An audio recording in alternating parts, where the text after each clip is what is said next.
Magandang araw po. Ako po si Alaysa Bandilaria. Isa po akong student nurse. Maaari ko po bang malaman ang inyo pong pangalan? Kayo po muna. Ako si Romana Bico, At ilang taon na po kayo? 72. Kayo po, tatay.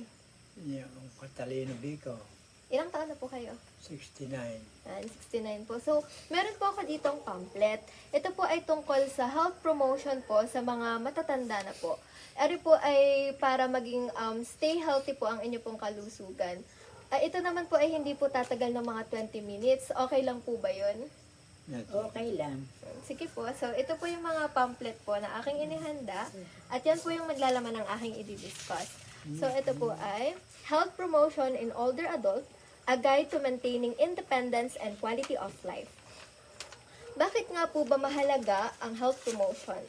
Ito po ay nakaka-increase at nakaka-maintain ng functional capacity.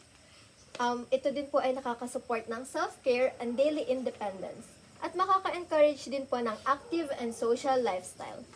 So, meron po ba kayong mga activity po or mga exercise nyo po para maging healthy? Ano po yung mga ginagawa nyong exercise? Kayo po, nanay. Okay, nag-exercise na Jogging, Jumping rope jumping rope. Ay, kayo po, tatay. jogging na, jogging. Nagja-jogging po kayo? Yan, ayos po yan. Meron po ako ditong iba pa pong ways to stay active. Pwede po kayong mag-walk regularly. Sa umaga po, pag meron po kayong free time, pwede po kayong maglakad ng 20 to 30 minutes. For strength training, pwede rin po kayo na magbuhat po ng yung mga kaya nyo lang po na bagay. Balance exercise, continue lang po yung ginagawa ninyo po. Katulad nyo po, jumping rope, tapos si tatay po nagja-jogging po tuwing umaga. At pwede rin po kayong mag-stretching. Tapos, ways to support self. First po is to manage chronic condition. Maaari ko po bang itanong if meron po kayong mga karamdaman na kailangan po ng gamot at ng mga check-up po. Kayo po, Ako nanay? wala. Wala po kayong maintenance? Ang maintenance ko yung vitamins. Vitamins po? Vitamins at saka insure. Kayo po, tatay? Maintenance, prostate. Meron po kayong nalakapan yung prostate. Kayo po ba ay nagpapa-check up regularly? Sino pong inyong doktor? Paswa. Ang gamot nyo po, naiinom nyo po palagi at sa tamang oras? Okay po. Next is home safety adjustment.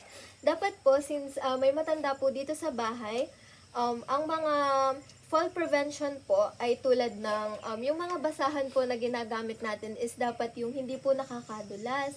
May nabibili naman pong mga ganun eh. Next po is yung grab barrels. Yun po yung mga hawakan if may hagdan po dito sa bahay. Yung mga ganun po. Next is nutrition. Kumakain po ba kayo ng mga masusustansyang pagkain po? Oo. At Yung itlog. Opo. Yung manok. Gulay po, Gulay. nagugulay po kayo. Kalabasa. Kumakain naman po kayo ng 3 beses po sa isang araw. Oo. Next po ay ang mental health. Dapat po, meron po kayong activity na mga hobbies po na gusto nyo pong gawin para po maiwasan po ang stress. Ang next naman po ay social connection. Para po sa social connection, pwede po kayong mag-join groups like yung sa mga church organization po or yung mga Zumba session. Pwede rin naman po na stay in touch po with your loved ones and friends through call, text, or video chat. Nakakatawag po ba kayo sa inyong mga loved ones po? Mga video call po. Ganun po. Ayun, sa iyo.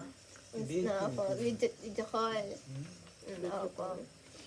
So, yun lamang naman po ang akin pong i-discuss para po sa inyong health promotion.